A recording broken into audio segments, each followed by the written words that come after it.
Jama'a assalamu alaikum. Ina kira ga mutanen Najeriya ko musulmi akan wasu abubuwa da nake gani suna yawo a cikin social media. Wani mutum ya yi birthday na 'ya'yansa guda 3, amma kuɗaɗen da aka kashe abun yayi yawa.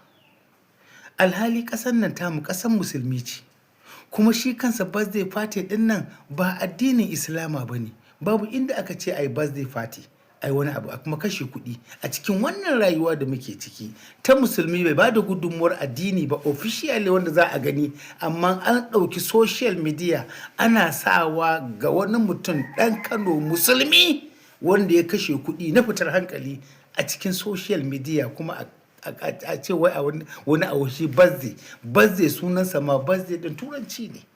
Ai koyi da Yahudawa, kuma shi kenan Hizbar Kano tana kallo, shari'ar Kano tana kallo, ƙasar musulmi ba za a kira mutumin nan ba, a yi masa nuna masa kuskurensa. Shi kenan haka za a yi don a koya wasu mutane nan gaba su ɗora daga inda ya bari. Ka samu kuɗi madadin a ce ka gina addini, ga azumi yana dosowa, ka ba da gudunmuwar da za ta nuna ka yi abin alkhairi. Ka zo ka ji wani birthday party na yara ƙanana ba manya ba, wani kek ya suffa gida, wani kek saukowa yake, wani kek ga sunan bilata haddu. Wani kuɗi ne mutum zai kashe, kuma shi kenan hukuma tana kallo mutum yana almubazzaranci da dukiya wanda ya kamata a kama shi, a kama dukiyar lokacin da hankalinsa ya dawo, a saka masa dukiyarsa. Don wannan abu ba hankali ba ne, bai kuma dace da addini ba. Kuma ƙasar mu ƙasar shari'a, sai gwaninta Kano garin musulunci ne, garin addini, garin komi, amma mutum ya zo yana ta'addanci da dukiya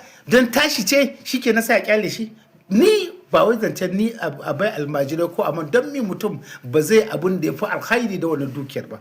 Ina kira ga al'umma da kada su yi koyi da wannan mutum, don bai koyar da wani abun alkhairi ba, don ba abun alheri ba. da duk mutumin da yake neman birthday party, kai dan kankanin abu wanda zaka daɗa wa yaran, ba wai kuma wanda zaka zo ka nuna wani ka kira manya-manyan mawaka, manya-manyan mutane, manya-manyan mata da komi a zo a tare a bai mawaka. Wasu ba 'yan ƙasar nan ba 'yan arewa ne, a ɗauki kuɗi a basu masu tsananin yawa. Alhali 'yan uwanka suna nan suna bara a bakin titi, baka ba da gudunmawa ba, baka bai wata makarantar islamiyya gudunmawa ba, baka bai makarantar allo gudunmawa ba, baka bai makarantar firamare da muke da su a ƙasar nan namu ba.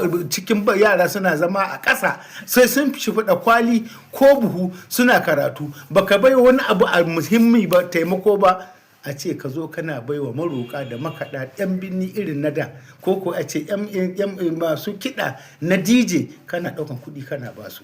Ina kira ga mutane, ya kamata su dubi Allah, su fahimci wani abu addini ba ne. Ya kamata su jiyo su kalli me ya kamata su yi, ba wai kawai abin da zuciyarsu ta raɗa musu ba, ko abin da matarka ta ce, ko abin da mata suke faɗa ma kawai ka ɗauka don saboda ra'ayin mata. Assalamu alaikum warahmatullahi ta'ala barakatuh. To baba, kana ganin wannan mawaƙi da aka ɗau kuɗi kusan naira biliyan 1 aka bashi a wannan birthday da aka yi na bawan Allah nan, ya kake ganin abun?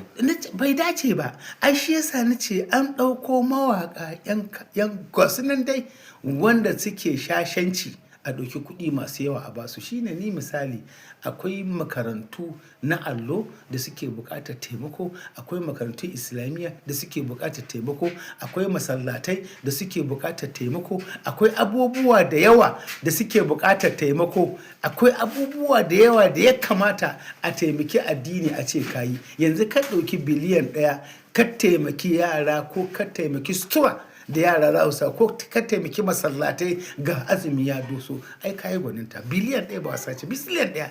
Yara a garin nan suna yawo ba takalmi ba riga, suna rike da roba suna bara. Tunda an je homo da su, mu karbe su, mu ba su gudunmuwar da za mu ba su. Bai kamata mu watsar da su mana ɗaukan wasu mutane muna kyautata musu, wanda kyautata da bata da lada, babu addini, babu komai a cikinsa. Assalamu alaikum.